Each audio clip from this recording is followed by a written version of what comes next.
President, there's no doubt that we're blessed with beautiful, useful, and productive lands in our nation. And there's no doubt that some of them should be preserved as what they are, which happens to be national treasures. But unfortunately, the federal government owns far too much land. It owns far more of these federal public lands than it should own, and far more of these lands than it can possibly take care of. Let's take a look at this map, for example. This shows in red the land that's owned by the federal government. In parts of the United States, the federal government owns most of the land. This is certainly the case in my home state of Utah, where the federal government owns 2/3 of the land. Notice, by the way, that in every state east of Colorado, the federal government owns less than 15% of the land, and in most states, significantly less. And that in every state west of Colorado, the federal government owns more than 15% of the land, and in many cases, a whole lot more than 15%. The sheer volume of land that it owns is nothing short of staggering. In fact, the federal government owns 640 million acres of land. This is a total larger than the entires of France, Spain, Germany, Poland, Italy, the United Kingdom, Austria, Switzerland, and the Netherlands combined. That's how much land the federal government owns just in America. With such a vast estate, it's no wonder that there's currently a $19.38 billion maintenance backlog on those lands. Of that backlog, $11.92 billion is on lands owned and managed just by the National Park Service. In fact, there are National Park Service backlogs in every single state in the country, as this map demonstrates. You see here that the question is not whether a particular state has a National Park Service backlog within its state. The question is how much. In some states, it's very severe. In some states, it is significant, but not yet severe. But there is a National Park Service maintenance backlog in every single state. Many of my colleagues, especially those from the Midwest, as this map shows, don't have a whole lot of federal land in their state, and so they have a lot less of a whole lot less federal land to maintain, and therefore they have less of a maintenance backlog. Now, they should thank their lucky stars for that, and that's a position to be envied.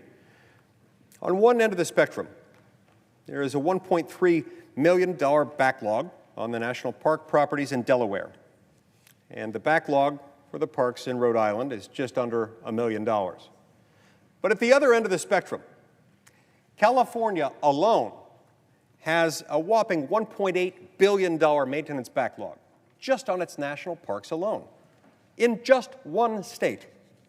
What does that mean? Well, it means that damage from wildfires, ill-kept roads and trails, and neglected facilities have actually kept citizens from accessing our national treasures. National treasures like Yosemite and Yellowstone, our National Mall, and the Grand Canyon. The visitors who come from far and wide to see them are either unable to see them at all, or perhaps they make it, but they don't have a good experience when they do so. All the while, Washington continues to purchase ever more land.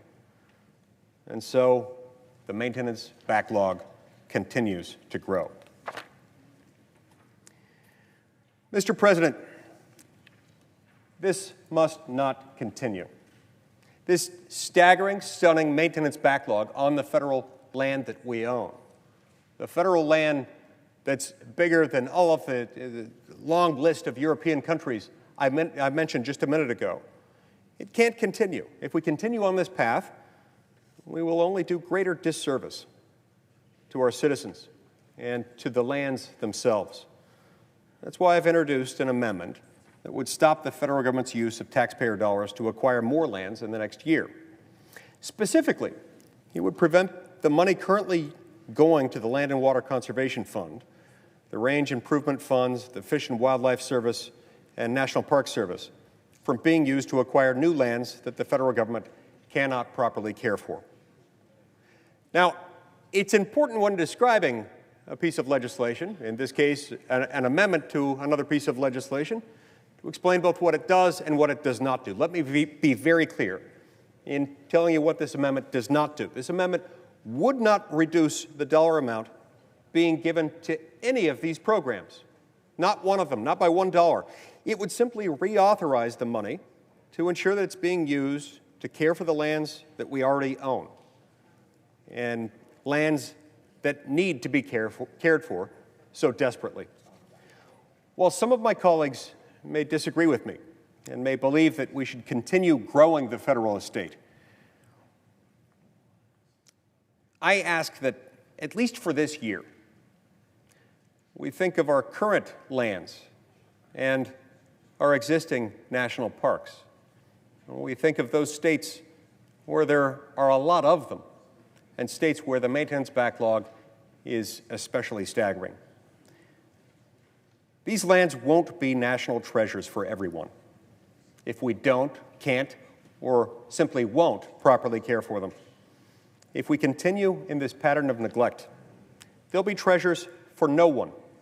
If we continue in this pattern of neglect, we will continue to inflict significant environmental harm that, in addition to being stunning in and of itself, it may in some cases be difficult or impossible to reverse.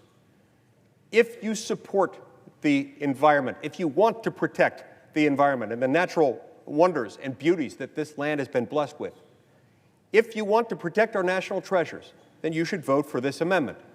Voting against this amendment means that you're willing to have the gluttonous federal government continue to acquire more land, even while it refuses and professes itself utterly incapable of maintaining the land that it's got. For now, at the very least, we ought to ensure that these lands are safe and accessible for generations to come. Our lands, our citizens, and our environment deserve nothing less. And now, Mr. President, I call up my amendment number 1209. The senator from Utah, Mr. Lee, proposes an amendment number 1209 to amendment number 948. I ask unanimous consent that the reading of the amendment be waived. Without objection. I ask unanimous consent that there now be 2 minutes between each vote in this series, and that all votes after the first be 10 minutes in length. Without objection. The question occurs on the amendment. I call for the yeas and nays. Is there sufficient second?